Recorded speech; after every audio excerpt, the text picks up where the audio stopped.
வணக்கம் தமிழா. விசிகா திமுக இடையே கடந்த ஒரு மாத காலமாக பங்கீடு நடந்துட்டு தான் இருக்கு. ஆனா இதுவரைக்கும் சரியான அந்த பங்கீடு நடக்கல.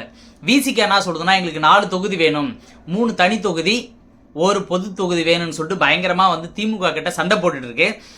திமுக பல சமூக நீதிகள் பேசுகின்ற திமுக தோழர் திருமாவளவன் அவர்களுக்கு தர மறுக்கிறது ஏன்? உண்மையாலுமே 2 கூட்டங்கள் நடக்குது. இளைஞர் மாநாடு, அதாவது திமுகவுடைய இளைஞர் மாநாடு நடக்குது. அந்த கூட்டத்தில் பெருசா அந்த திமுகவை வச்சு அங்க திமுக தொண்டர்களே அதிக பேர் அங்க கலந்துக்கிட்டாங்களா இல்லையான்னு தெரியல. எல்லாமே பாட்டில திருறது பிரியாணி சாப்பிட்றது தான் பிஸியா இருந்தாங்க. ஆனா தோழர் திருமாவளவன் அவர்கள் ஒரு மாநாடு நடத்துறாரு, அதாவது ஜனநாயக மாநாடு. அது பேரு ஜனநாயக மாநாடு, கேட்கறதுக்கு எவ்வளவு ஒரு அழகா இருக்கு. அந்த மாநாடை நடத்தி இவ்வளோ பேர் எங்க கிட்ட இருக்காங்க அப்படின்னு சொல்லிட்டு, நீங்க ஏற்கனவே கொடுத்த 2 தொகுதியிலுமே நாங்க ஜெயிச்சு காட்டியிருக்கோம், அதனால கூடுதலா எங்களுக்கு 2 தொகுதி கொடுங்கன்னு கேட்கறதுல என்ன குற்றம் இருக்கு?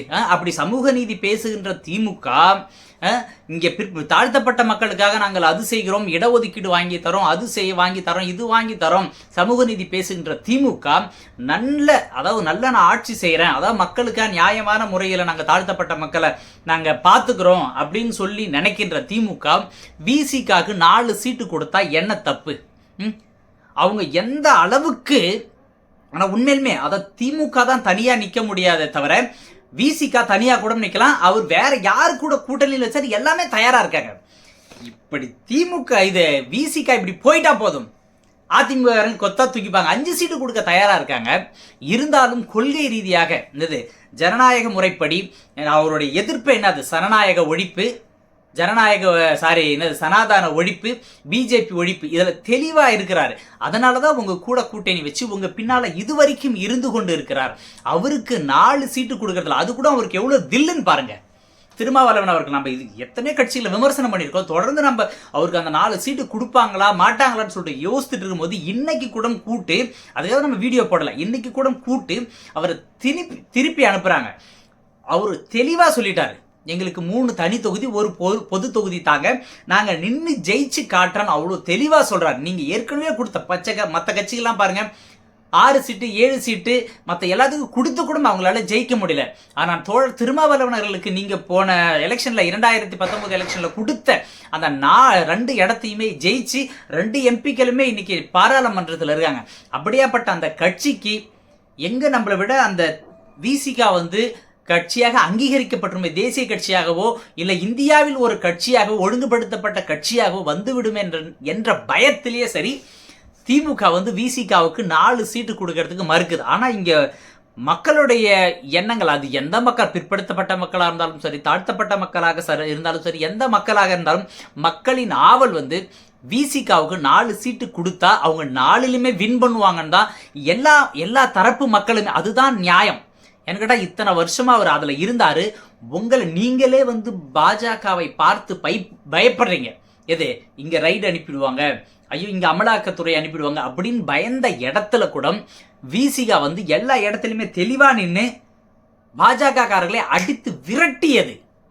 சனாதன ஒழிப்பை அவ்வளவு தெளிவா, சனாதன ஒழிப்பு மாநாடு, ஜனநாயக மாநாடு எல்லாத்தையுமே நடத்தி நீங்களே நடத்த பயந்த விஷயத்தை விசிகா ஒரு தனிப்பட்ட கட்சியாக இருந்தாலும் அந்த அளவுக்கு ஆளுமையை மிகைப்படுத்தி, எப்படி ஆளுமையை மிகைப்படுத்தி இன்னைக்கு உங்ககிட்ட 4 சீட்டு கேட்கறதுல எந்த தப்பு இருக்கு?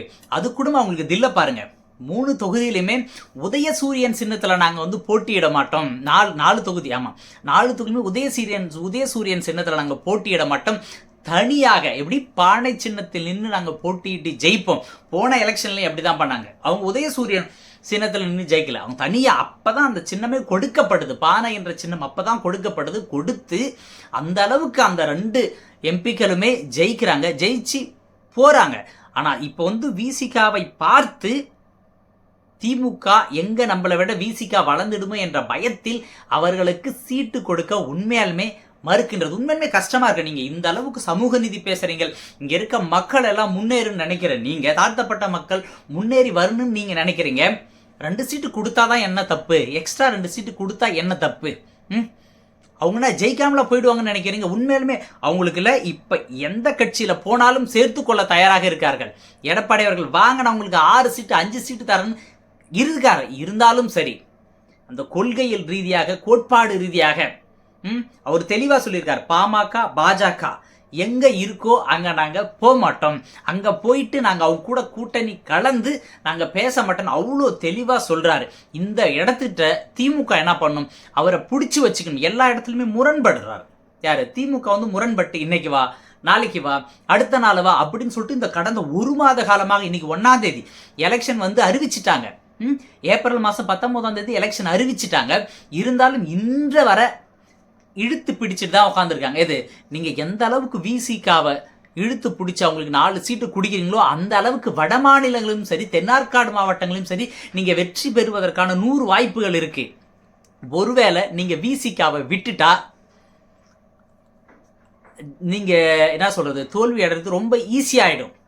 வேற யார் உங்க கூட வந்து அங்க நின்னாலும் சரி, சப்போஸ் பாட்டாளி மக்கள் கட்சியை உங்க கூட வந்து சேர்ந்தாலும் மக்கள் வந்து இருப்பாங்க, என்னடா 5 வருஷமா இவங்க விமர்சனம் பண்ணாங்க, உடனே இன்னொரு கட்சி உங்க கூட வந்துருச்சு அப்படின்னு சொல்லிட்டு விமர்சனங்களுக்குள்ளாக வேண்டிய சூழ்நிலை வந்து திமுக வரும்.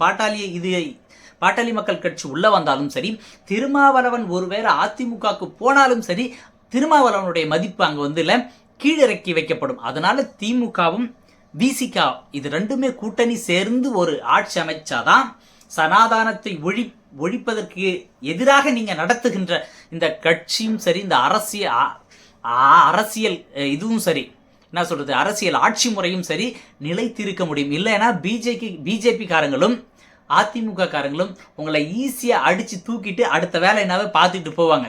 அதனால நீங்க வந்து உங்களுடைய கொள்கை என்ன சொல்றது, திமுகவுடைய கொள்கையும் விசிகாவுடைய கொள்கையும் ஒற்றுமையா போறதால நீங்க 2 பேருமே ஒற்றுமையா இருந்தால் மட்டுமே என்ன சொல்றது 39 சீட்டு, அதில் 4 சீட்டு கொடுத்தா இன்னும் கம்மியாயிட போகுது. கொடுக்குற 4 சீட்டுலையுமே அவங்க வெற்றி பெறுவது நிச்சயமாக இருக்கும் பொழுது அவங்களுக்கு கொடுக்கறதுக்கு நீங்க இத்தனை தடவை யோசிக்க வேண்டிய காரணம் என்ன? சாதி தடுக்குதா, இல்ல வளர்ந்துருவாங்கன்ற ஒரு எண்ணம் தடுக்குதா? எது உங்களை வந்து தடுக்குது? அந்த அளவுக்கு உங்களை விட அவங்க மெஜாரிட்டியா காட்டுறாங்கல்ல, நாங்க இவ்வளோ பேர் இருக்கோம், ஒரு வார்த்தை சொன்னா கட்டுப்படுகின்ற இளைஞர்கள் கூட்டம் இருக்குது. எல்லாத்துக்கும் மேல என்ன சொல்றது, எல்லாத்துக்கும் மேல பெரியாருடைய கொள்கையும், அண்ணாவுடைய கொள்கையும், கலைஞருடைய கொள்கையும், என்ன சொல்றது, அம்பேத்கருடைய கொள்கையும் தெளிவாக மக்களிடத்தில் கொண்டு போய் சேர்த்து கொண்டு இருக்கிறார் தோழர் திருமாவளவன் அவர்கள்.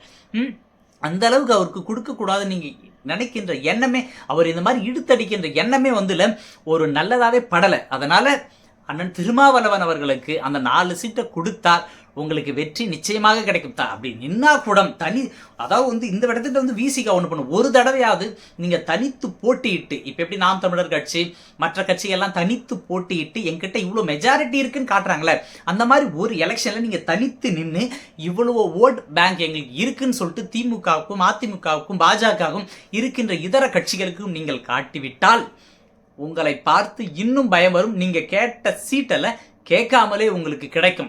இது ஒரு சின்ன அரசியல் விமர்சன நிகழ்ச்சி இருந்தாலும், ஏன்னு கேட்டா இது நம்ம இவ்வளோ தூரம் அந்த கட்சி இழுத்து அடிக்கும் போது நம்மளுக்கு ரொம்ப மனசு கஷ்டமா இருக்கு. இன்னும் தொகுதி பங்கீடு நடக்கவில்லை, நடந்தாலும் விசிகாவிற்கு 4 சீட்டு கொடுக்கப்பட வேண்டும் தான் என்பதுதான் இந்த சேனலுடைய ஒரு கொள்கை. வாழ்க தமிழ், வளர்க இந்தியா. நன்றி, வணக்கம். நம்ம சேனலை ஒரே ஒரு சப்ஸ்கிரைபர் மட்டும் பண்ணி வச்சிங்க. நன்றி.